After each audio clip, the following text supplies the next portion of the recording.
The election of 2016 felt different. Political conversations with our family and friends uncovered a level of polarization that many of us had not previously experienced. People who we always thought were reasonable and intelligent seemed like strangers. We said to ourselves, how could you think that? I thought you were smart. Caitlin and I met in the summer of 2011, and we bonded around being working moms and trying to keep our very energetic boys busy. And we soon found out we had almost everything in common. From our love of Colorado to our love of sushi, there wasn't much we didn't agree on. We also discovered that we share a deep love of this country and feel a responsibility to be politically active. But no one's perfect. And I soon found out two disappointing things about Caitlin. First, she hates camping. I think camping is the worst. So there would not be any joint camping trips in our future. The second thing is that she's politically active, all right, as a conservative.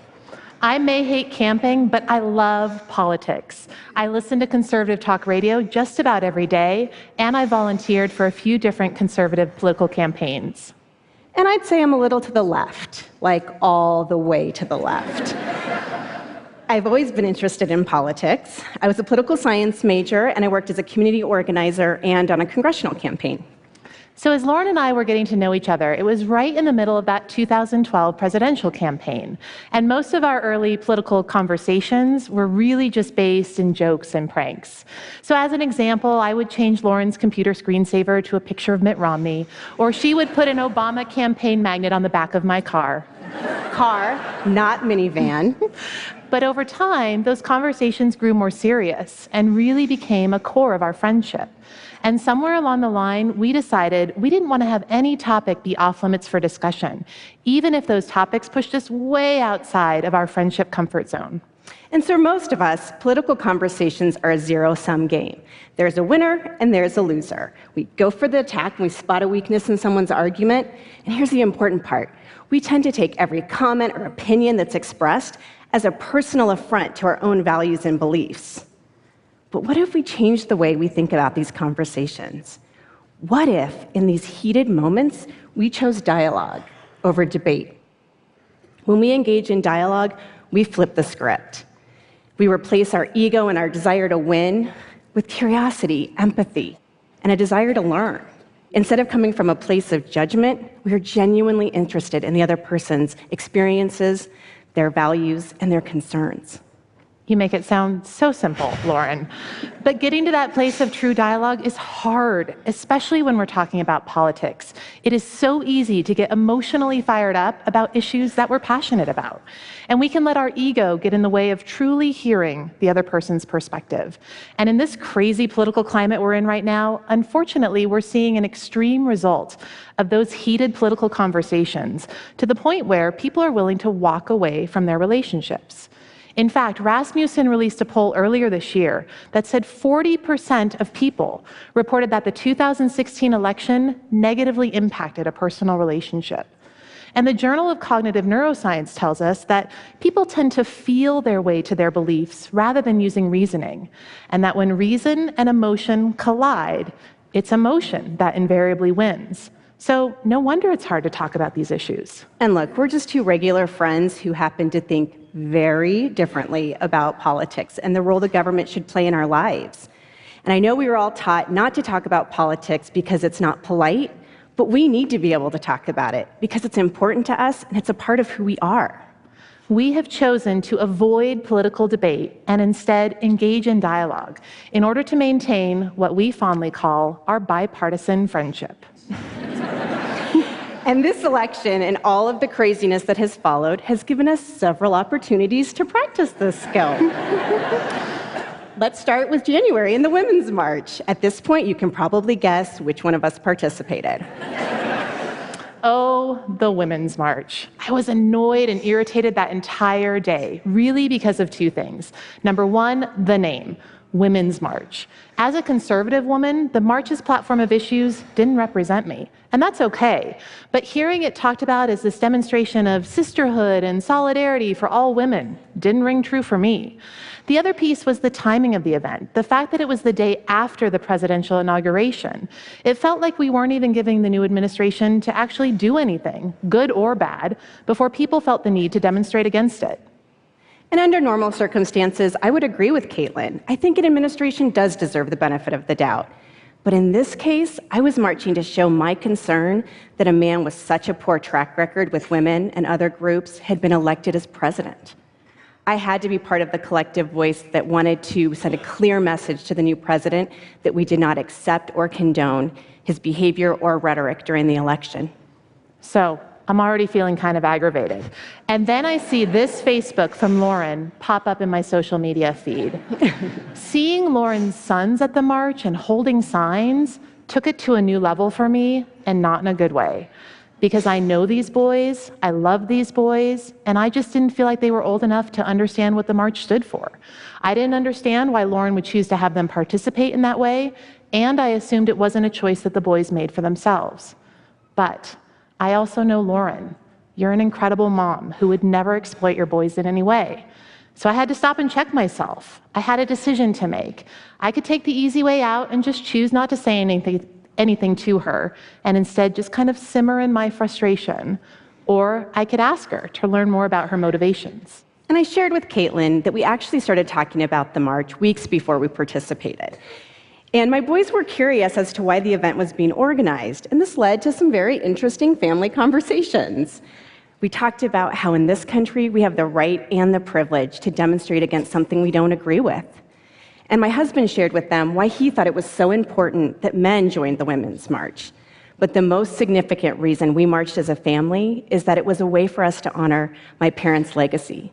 They spent their careers working to defend the rights of some of our most vulnerable citizens.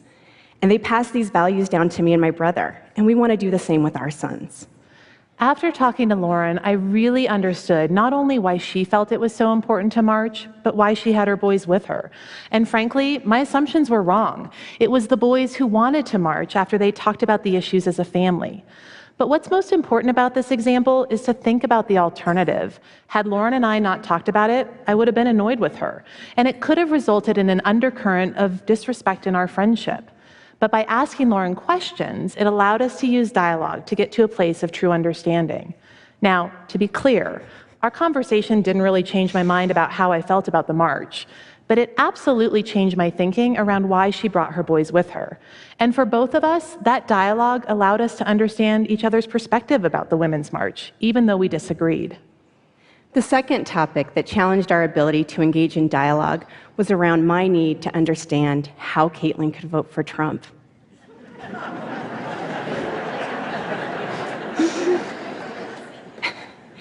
Caitlin is a successful professional woman who is deeply caring and compassionate. And the Caitlin I know would never excuse any man from talking about women the way that Trump did during the campaign. It was hard for me to reconcile these two things in my mind. How could you overlook the things that were said? So I'm guessing I may not be the only one here that thought we didn't have the best choices for the presidential election last year. The Republican candidate who I did support didn't make it out of the primary. So when it came time to vote, I had a decision to make. And you're right, there were some terrible things that came out during the Trump campaign. So much so that I almost decided to just abstain rather than voting for president, something I had never even considered doing before.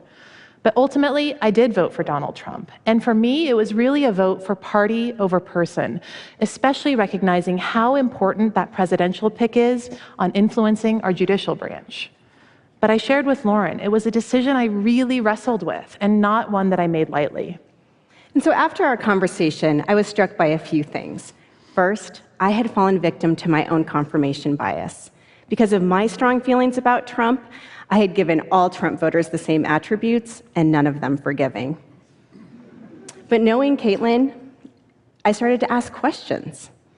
What were Trump voters really concerned about? Under all the divisive language, what was really going on? What could we learn about ourselves and our country from this unlikely event?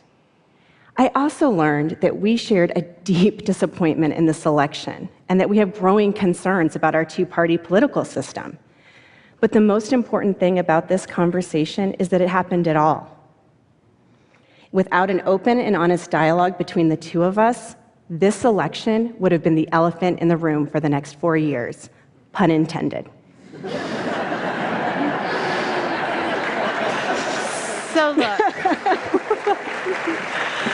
So look, we know it takes work to get past the difficult, frustrating, and sometimes emotional parts of having discussions about issues like the Women's March, or why your friend may have voted for a candidate that you can't stand. But we need to have these conversations. Our ability to move past political debate into true dialogue is a critical skill we should all be focused on right now, especially with the people that we care about the most. And it's not just as adults that we need to bottle this behavior. It's critical that we do it for our children as well. My sons were inundated with this election. We were listening to the news in the morning, and they were having conversations with their friends at school. I was concerned that they were picking up so much polarizing misinformation, and they were growing really fearful of a Trump presidency. Then one day, after the election, I was taking my sons to school, and my younger son, completely out of the blue, said, "Mom, we don't know anybody who voted for Trump, right?" And I paused, and I took a deep breath. "Yes, we do. The Quattramanis." And his response was so great. He kind of got this confused look on his face, and he said, "But we love them." And I answered, "Yes, we do." And then he said, "Why would they vote for him?" And I remember stopping and thinking that it was really important how I answered this question.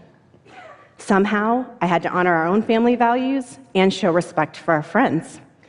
So I finally said, "They think that's the right direction for this country." And of course, before I had even gotten the whole sentence out of my mouth, he had moved on to the soccer game he was going to play at recess. So there you go. Life with boys. So what Lauren and I have discovered through our bipartisan friendship is the possibility that lives in dialogue. We have chosen to be genuinely curious about each other's ideas and perspectives, and to be willing to listen to one another, even when we disagree. And by putting aside our ego and our preconceived ideas, we've opened ourselves up to limitless learning. And perhaps most importantly for our relationship, we have made the commitment to each other that our friendship is way more important than either of us being right or winning a conversation about politics. So today, we're asking you to have a conversation. Talk to someone outside of your political party who might challenge your thinking. Make an effort to engage with someone with whom you might typically avoid a political conversation. But remember, the goal isn't to win.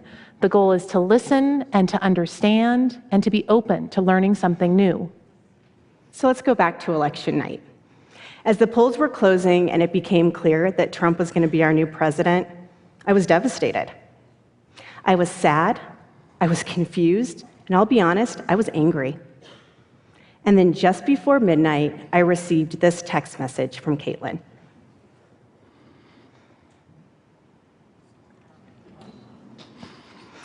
And where there so easily could have been weeks or months of awkwardness and unspoken hostility, there was this, an offering of empathy rooted in friendship. And I knew in that moment that we would make it through this. So we must find a way to engage in meaningful conversations that are going to move us forward as a nation. And we can no longer wait for our elected officials to elevate our national discourse. The challenges ahead are going to require all of us to participate in a deeper and more meaningful way. And it starts with each one of us building connection through dialogue in our relationships, our communities, and as a country. Thank you.